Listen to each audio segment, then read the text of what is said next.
अल्लाहुम्मा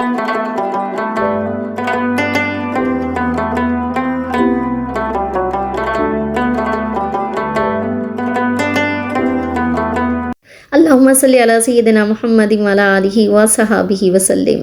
अस्सलाम वालेकुम, हाय एवरीवन, कैसे हैं आप सब? होपफुली सब ठीक ठाक होंगे, खैरियत के साथ। अल्लाह ताला आपको हमेशा खुश रखे और ऐसे ही हंसता मुस्कुराता रखे, आमीन। तो यहाँ पे ड्रेसिंग टेबल बहुत ज़्यादा अंदर से मैस हो चुका था, तो मैंने आमना से कहा चलो तुम ज़रा इसको सेटल करो।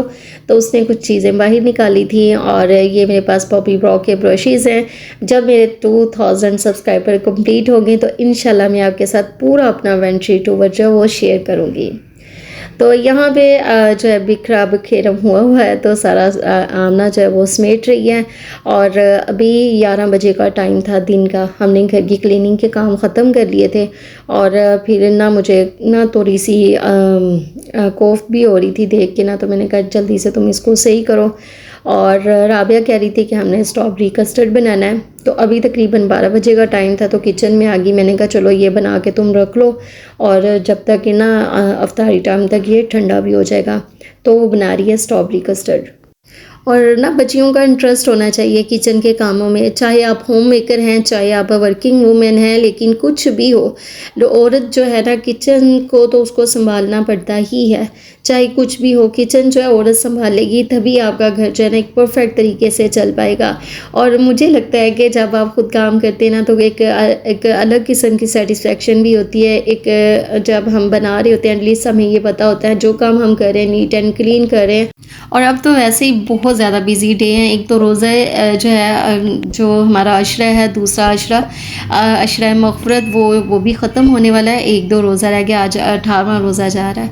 तो बस रमज़ान तो इस तरह गुजर रहा है, विंग्स लगे हुए हैं, पता नहीं समझ में नहीं आ रहा है, ऐसे भागता चला जा रहा है। इतना रहमतों और बरकतों वाला ये महीना है और मसरूफ़ियत भी इस महीने में इतनी कोई ज़्यादा हो जाती हैं। बच्चों की शॉपिंग्स कर रहे होते हैं और अभी मैं तो ख़ुद ही कटिंग करके सूट वगैरह इनके जो है लोन के वो घर पे ही स्टिच कर रही हूँ। कुछ रेडीमेड्स ले लिए थे, कुछ इस तरह बस मिला के चलता ही जा रहा है। तो बस ये है कि मसरूफ़ियत बहुत ज़्यादा होती है। एक आपके इबादत के लिए भी आपको टाइम, फिर मैंने कुछ इस तरह से अपना शेड्यूल बनाया कि मैं सुबह फजर के बाद कुरान पाक पढ़ लेती हूँ और फिर इशा के बाद पढ़ लेती हूँ, नमाज तरावी के बाद। तो इस तरह मेरा फिर कुरान पाक का भी जो सिलसिला है ना अल्हम्दुलिल्लाह वो चलता ही रहता है।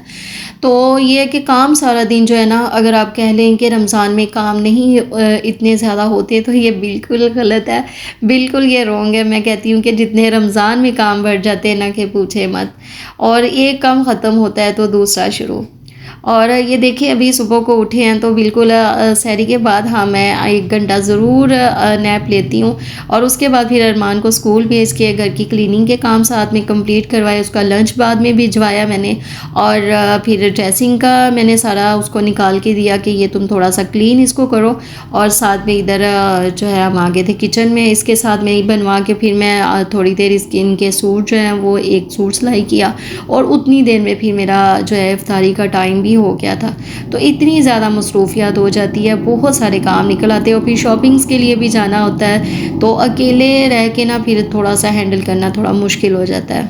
तो यहाँ पे राबिया ने सारे फ्रूट्स को कटिंग कर लिया। इसने इसके अंदर चाट मसाला शामिल कर दिया था, थोड़ी सी मायोनीज़ शामिल की थी और इमली की चटनी शामिल करके उसने इसको अच्छी तरह से मिक्स करके कवर अप करके फ्रिज में रख दिया था। और इफ्तारी टाइम तक ना ये काफ़ी ठंडी हो गई थी और मज़े की भी लग रही थी। और सारा दिन हम किचन में काम करते रहते हैं, पकोड़े समोसे निकलते हैं, किचन का काम होता है, एक रोज़ा रख रहा होता है, तो स्किन ना थोड़ी सी डल सी भी फील हो रही होती है। तो उसको भी प्रेप करना है बिकॉज़ आगे ईद आ रही है। तो जो है ना फिर ऑब्वियसली बच्चों ने मेकअप्स वगैरह भी करने होते हैं, तो स्किन जो है ना प्रेप होनी चाहिए। तो यहाँ पे मैं फेस पैक बना रही थी ऑरेंज पील पाउडर यानी कि विटामिन सी और साथ में है दही इलेक्ट्रिक एसिड जो स्किन के लिए बहुत अमेजिंग वर्क करते हैं, ग्लो देता है इतना ढेरों ढेर ये वाला पैक। तो आपने भी इसको ज़रूर ट्राई करना है और बहुत सिंपल सा और नेचुरल विटामिन सी हमें मिल रहा है। ये एजिंग साइंस को भी करता है, कम करता है और स्किन के लिए बहुत अच्छा से वर्क करता है। तो यहाँ पे मैंने 2 चम्मच के करीब ले लिया था ऑरेंज पील पाउडर और योगर्ट के अंदर मैंने मिक्स किया। मुझे लग रहा था थोड़ा सा कम है तो फिर मैंने थोड़ा सा योगर्ट और इसके अंदर शामिल कर दिया। तो इस पैक को आपके घर का हर पर्सन लगा सकता है, चाहे बच्चा है, बड़ा है, बूढ़ा है, जवान है, हर कोई लगा सकता है, कोई इसका साइड इफ़ेक्ट नहीं है। तो रेगुलर इसका यूज़ आपकी स्किन में बेहद ग्लो देगा। तो यहाँ पे मैंने बना लिया था फेस पैक और हम सब ने इसको एंजॉय किया, लगाया और बहुत अमेजिंग ये वर्क करता है। तो आप भी, ये जो विटामिन सी है ना बहुत अच्छा होता है स्किन के लिए। तो ऑरेंज पील तो इतने फ्री के हमें मिल रहे होते, तो हम वेस्ट करने की बजाय, आपको पता है कि एक संतरे से ज़्यादा इसके जो छिलके हैं उसके अंदर विटामिन सी पाया जाता है। तो इतना अच्छा होता है, अल्लाह ताला ने हमें इतनी नेमतें दी हैं तो उनके बेनिफिट्स जो हैं भरपूर उठाएँ।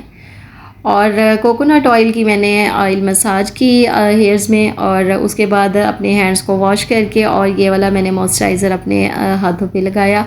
और फिर मैं छत पे चली गई थी, उधर मैं मशीन रख के पूरा एक सूट सिलाई किया। और अभी हो गए हैं 4 बजे का टाइम और फिर अगेन आ गई थी मैं किचन में। तो अभी करीब 4 बजे का टाइम था और गैस आना स्टार्ट हो गई थी, अभी हल्की हल्की सी आना शुरू हुई है। तो मैंने उसके ऊपर रख दिया कढ़ाई और उसके अंदर डाल दिया सॉल्ट, और साथ में 2 चम्मच के करीब मैंने इसके अंदर डाल दिया था ऑयल का। राबिया ने जो अपनी स्ट्रॉबेरी कस्टर्ड जो डन करके उसका बॉल जो है वो रेडी कर लिया। नीचे उसने फ्रूट्स केक लगाए थे, जितने भी फ्रूट्स हैं वो इसके अंदर शामिल कर दिए थे। आलमंड्स जो है वो इसने पील करके इसके ऊपर लगा दिए, स्ट्रॉबेरी लगाई, क्रीम लगाई और डन कर दिया। और बहुत मज़े का बना था। हमने काफ़ी लेट खाया और सुबह हमने आज सहरी में भी खाया, तो बहुत मज़ेदार। उसने इसका शुगर भी जो है वो इतना ज़्यादा था नहीं, हल्का सा था, मीठा भी, तो बहुत मज़े का लगा। और यहाँ पे साथ में मैं पकोड़े भी बना रही हूँ, साथ में पास्ता जो है उसके लिए पानी रखा है बॉईल होने के लिए। लेकिन क्या हुआ कि ना, जब मैं पास्ता को अंदर डाल दिया तो मेरी एक दोस्त का फ़ोन आया। तो उन्होंने ऐसे ही बस रैंडमली पूछ लिया कि आप लोग क्या बना रहे हैं। तो मैंने कहा हम पास्ता बना रहे हैं। तो उसने कहा कि मुझे ज़रूर आप लोगों ने भेजना है। तो फिर मैं तो अपनी फैमिली के लिए बना रही थी। फिर मैंने दोबारा से ये बॉयल हुआ, इसके बाद फिर मैंने दोबारा से फिर इसको कढ़ाई में पानी डाला और दोबारा से फिर मैंने दूसरा जो इसका बैच वो भी फिर बॉयल किया। और ना जब आप खाना बनाते हैं ना, स्पेशली किचन का जब काम हो रहा होता है, तो आप ना दुरूद शरीफ की कसरत करते रहा करें, दिल ही दिल में दुरूद शरीफ पढ़ते ही चला जाया करें। इससे तो एक खाने में बरकत भी आती है, जायका भी आता है, लज्जत भी आती है, और सबसे बढ़कर ये कि आपको सवाब मिल रहा होता है और इसका अजर दुनिया और आखिरत दोनों में हमें मिलता है। तो सवाब की नीयत से दुरूद शरीफ भी साथ साथ में ही पढ़ते चले जाया करें। हर लम्हा जो है इबादत के लिए है। आपने रोज़ा रखा है, ये भी आप इबादत के लिए, आप चुप भी हो, आप खामोश भी हो, आप इबादत में ही आपका सारा टाइम गुजरा। और इतने प्यारे दिन हैं ये, इतनी बरकतों और रहमतों वाले। और स्पेशली जो इफ्तारी का और सहरी का समय है ना, इसकी तो बहारें ही आप पूछे मत। इतना कोई मज़ेदार, ये एक अल्लाह ताला की तरफ से ही एक रहमतें, और क्या उसको कहा जा सकता है कि बंदा अल्फाज में बयान नहीं कर सकता कि इतने प्यारे ये लम्हात होते हैं इफ्तारी और स्पेशली सहरी के वक़्त नूर की बरसात जो है वो बरस रही होती है। तो दुआएं मांगे करें, कसरत से ज़िक्र व अज़कार भी किया करें। और चंद ही दिन रह गए हैं, अब दूसरा अशरा जो वो भी एंड पे जा रहा है, और बस ऐसे ही आगे वाले जो 10 दिन है ना गुजरने हैं। और अब आगे आ रही हैं तीसरे अशरे में जो है ताक रातें। तो कोशिश करें कि थोड़ा ज़्यादा टाइम जो है ना आप ताक रातों में अपना जो है वो रखें, अपने आप को बिज़ी, ज़िक्र व अज़कार करें, अल्लाह ताला से दुआएं मांगे, उसकी रहमत मांगे और अपने लिए बख्शिश मांगे बेहद। तो घर के काम जो है वो तो ज़िंदगी का हिस्सा, वो तो चलते ही रहते हैं, लेकिन हमने जो है हुकूकुल्लाह भी पूरे करने हैं और हुकूकुल इबाद भी करने हैं पूरे। अपने जो है आस पड़ोस, अपने बहन भाइयों के साथ, अपने रिश्तेदारों के साथ आपने हुस्न सलूक भी रखना है। तो ये है कि अपनी तरफ से अपना रोल प्ले करते जाएं। बाकी अल्लाह ताला अपनी रहमत से हमें जो है दुनिया में भी आसानियाँ अता करे और आखिरत में भी हमारे लिए आसानियाँ हों।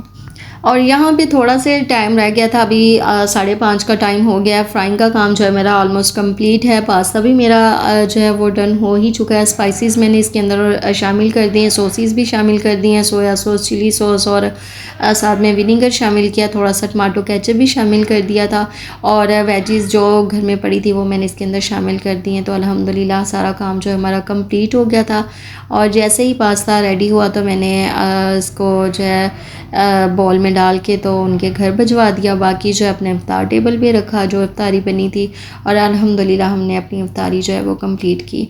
और नमाज मगरिब के बाद थोड़ी देर मैंने टीवी देखा। लेकिन बच्चे जो है ना वो बस ईद के दिनों में तो ये होता है कि शॉपिंग शॉपिंग शॉपिंग। फिर हम थोड़ी देर मार्केट चले गए थे, उधर कुछ चीज़ें लेनी थी, इनकी ज्वेलरी वगैरह की रह गई थी तो वो ली। और जब ज्वेलरी या कुछ भी शॉपिंग करने चले जाना तो फिर तो टाइम का पता ही नहीं चलता है, ऐसे टाइम गुजरता है ना। और 2 से 3 घंटे तो फिर आप कम भी कम कुछ लेना हो ना तो 2 से 3 घंटे तो लग ही जाते हैं। खैर रोज़ा हमने जो है वो अपना इफ्तारी जो है वो की और उसके बाद नमाज़ पढ़ के थोड़ी देर मैंने रेस्ट की थी और फिर बाज़ार हम चले गए थे। और शॉपिंग्स वगैरह जब स्टार्ट हो जाती ना तो फिर तो टाइम का नहीं पता चलता। तो खैर आज का था मेरा व्लॉग बस यहीं तक। वीडियो पसंद आई तो प्लीज़ लाइक कीजिएगा, शेयर कीजिएगा अपने फ्रेंड्स एंड फैमिली के साथ और रखिएगा अपना बहुत ज़्यादा ख्याल, मुझे अपनी दुआ में याद रखिएगा। मिलते हैं अपनी नेक्स्ट वीडियो में। अल्लाह हाफ़िज़।